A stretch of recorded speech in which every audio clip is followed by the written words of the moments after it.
Hi guys, I'm still on my break. I'm having a holiday, about 9-10 days off. I've never had a holiday since 2016, so I'm just taking time out and I'm nearly at the end of it now, but I thought I'd come back and do this video simply because all hell has broken loose on the internet over this. This is the story of Battlefield 5 and how its pre-orders are down 85%. There's so much to talk about, so let's just wade straight in. The first thing I'm going to do is I'm going to read it was an interview in Gamer Sutra with this guy called Patrick Soderlund, who is the lead guy on Battlefield.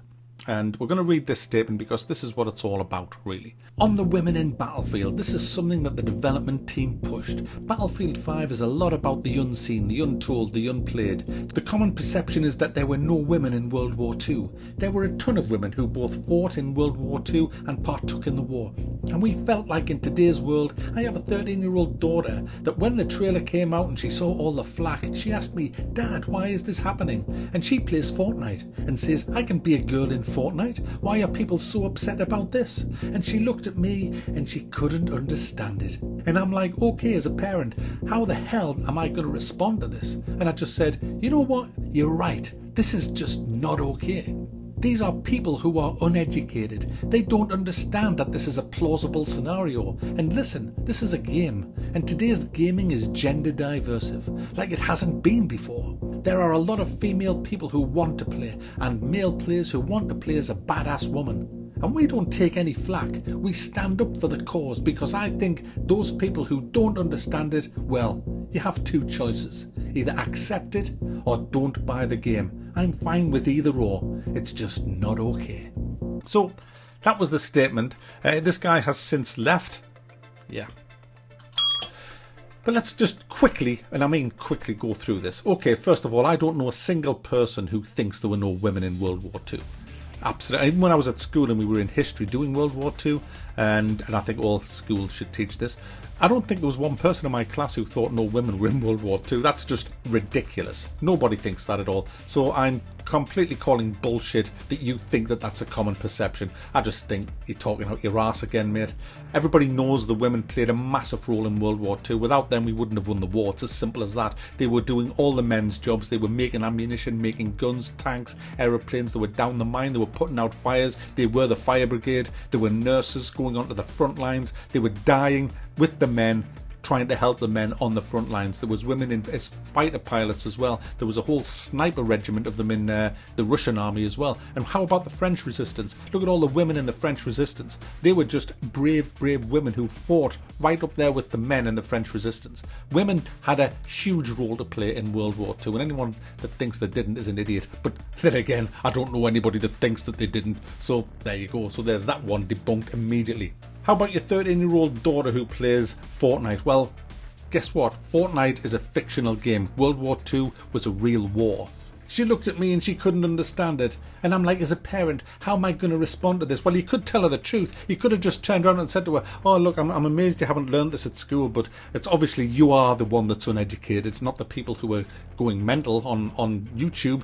Yes, this is just a game. This isn't real life. But at the end of the day, it's a game based on a real event, World War II. And I'm quite sure there was not one instance, not even a close instance at all in the entire of World War II, where a ginger disabled woman was at times leading elements of the British Army against the Germans. It's so ridiculous that it's just lunatic to even think about such a thing. It's absolutely ridiculous in every way, shape or form. And you are calling us uneducated for not thinking that's a plausible situation. You see, it's not about having women in games. I don't mind women in games, provided that it's a realistic situation. And having a woman who's got a prosthetic arm leading kind of elements of the British Army in World War II is f***ing out there. It's just f***ing ridiculous. That never happened. Nothing even similar to that has ever happened. You couldn't even use a f***ing gun with that stupid metallic claw hand that she has.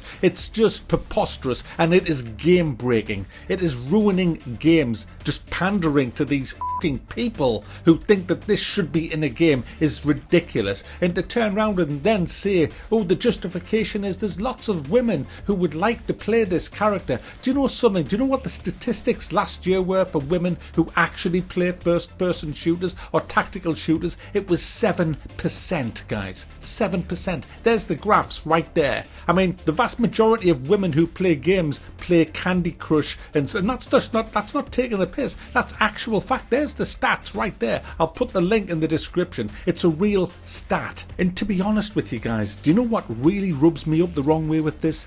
The amount of women that died in World War II, that had amazing jobs in World War II, that contributed massively to the war effort in World War II. It's almost like Electronic Arts is saying to them people, hey, do you know what? What you did in World War II just wasn't really good enough. Because unless you were on the front lines with a fucking machine gun leading the charge, you were nothing in World War II. I think it does a huge disservice to women who were active in World War II by portraying them as this character. It's kind of like saying what you really did in real life was shit.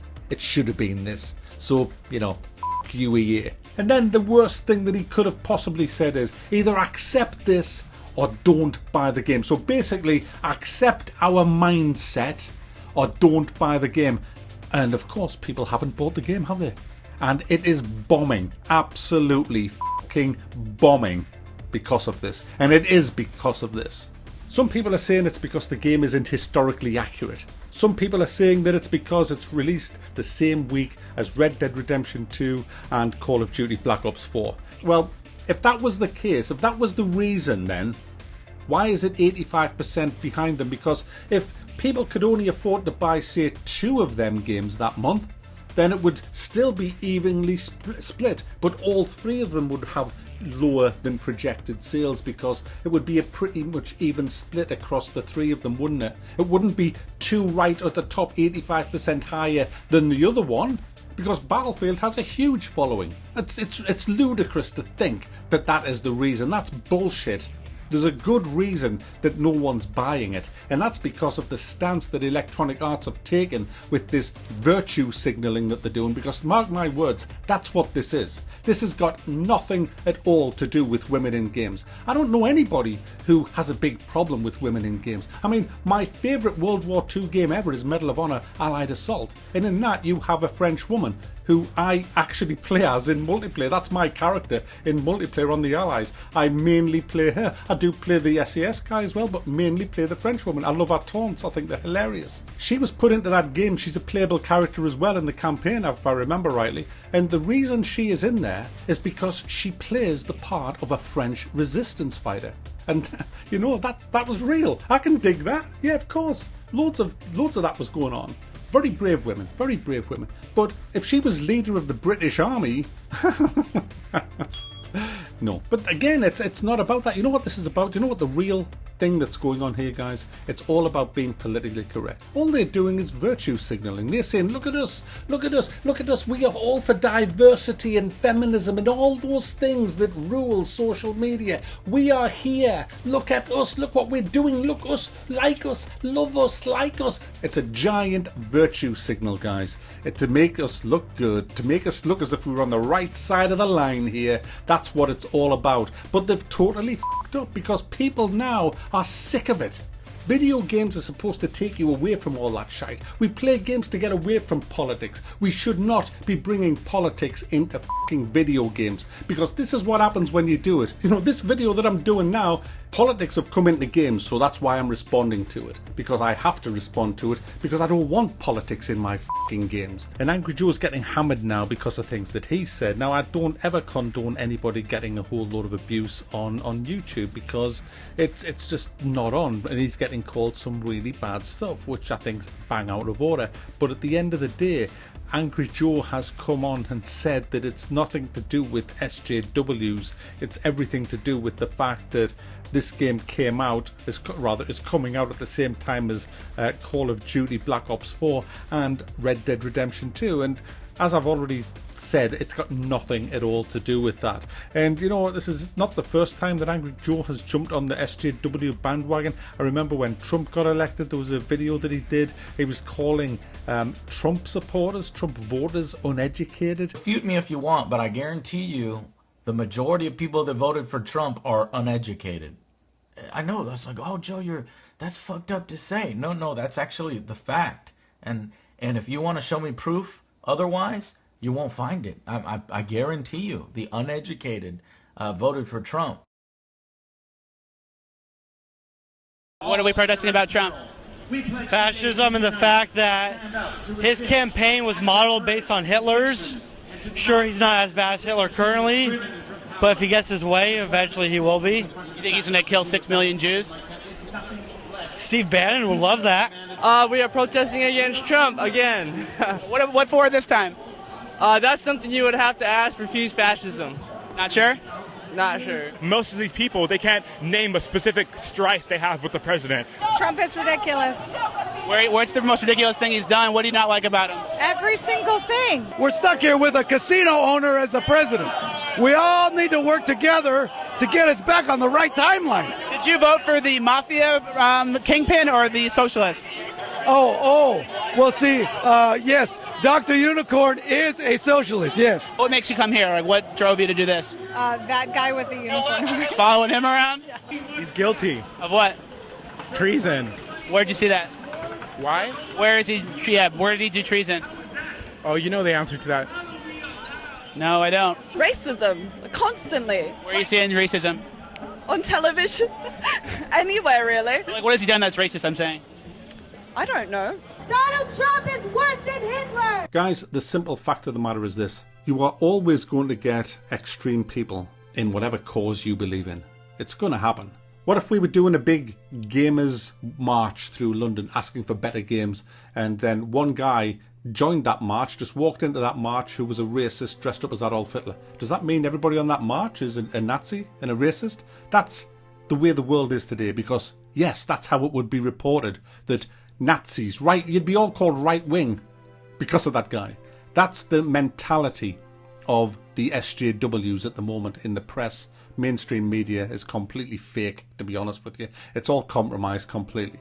That is where we are, and it's happening in games. Electronic Arts have proved that completely this year. They have gone full fucking SJW. They just wanted to get their virtue signaling out loud and clear so that everybody can say, oh, isn't that nice? And you know, the only people that are going to really give EA any kind of credit for this, it's going to be the people that you see on breakfast TV.